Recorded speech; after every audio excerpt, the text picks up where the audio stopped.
High friends, welcome to Yashikar. நம்மளோட விஜய் டிவியில் big pass போயிட்டுருக்கு. நான் ஆல்ரெடி அப்டேட் பண்ணியிருந்தேன். விஷ்ணு வந்து பிக் பாஸ் வீட்டுக்குள்ளே போகிறாரு சௌந்தர்யாவுக்கு சப்போர்ட் பண்ணுறதுக்கு அப்படின்னு சொல்லியிருந்தேன். அதுக்கேற்ற மாதிரியே இன்றைக்கி ஒரு ப்ரமோ, ரொம்பவே சூப்பரான ஒரு ப்ரமோ வந்திருந்தது. பிக் பாஸ் வீட்டுக்குள்ளே நம்மளோட விஷ்ணு விஜய் அவர் வந்து போயிட்டார்.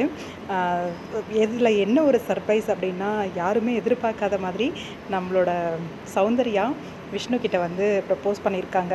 அதாவது மேரி மீ அப்படின்னு சொல்லி ஒரு பிளேட்டில் வந்து எழுதி எடுத்துகிட்டு வந்து மூட்டி போட்டு அவங்கக்கிட்ட வந்து விஷ்ணு கிட்ட வந்து கொடுக்குறாங்க.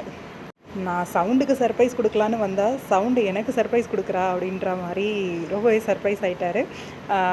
அவர் வந்து எப்படி சொல்கிறது, அவங்களோட லவ்வை வந்து ஏற்றுக்கிட்டாரு. லவ் யூ அப்படின்ற மாதிரியும் அவரும் சொன்னார். பிக் பாஸ் வீட்டுக்குள்ளே சும்மா வராரு, சப்போர்ட் பண்ணுறதுக்கு ஃப்ரெண்டாக வராருன்னு நினச்சா இது புது விதமான ப்ரப்போசலாக இருக்குது. நல்லா இருந்துச்சு. பிக் பாஸ்லேயே அவங்களோட காதலை சொல்லி என்னை கல்யாணம் பண்ணிக்கிறியா அப்படின்னு சௌந்தர்யா கேட்டது பெரிய சர்ப்ரைஸ் தான் எல்லாருக்குமே. இவங்க லவ் பண்ணிகிட்ருக்காங்க அப்படின்னு சொன்னாங்க.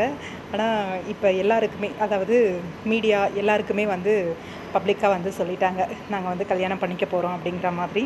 சீக்கிரமாகவே இந்த ரியல் ஜோடி ஆக போகிறாங்க. ரொம்பவே சந்தோஷமாக இருக்குது. வாழ்த்துக்கள் சௌந்தர்யா அண்ட் விஷ்ணு விஜய்.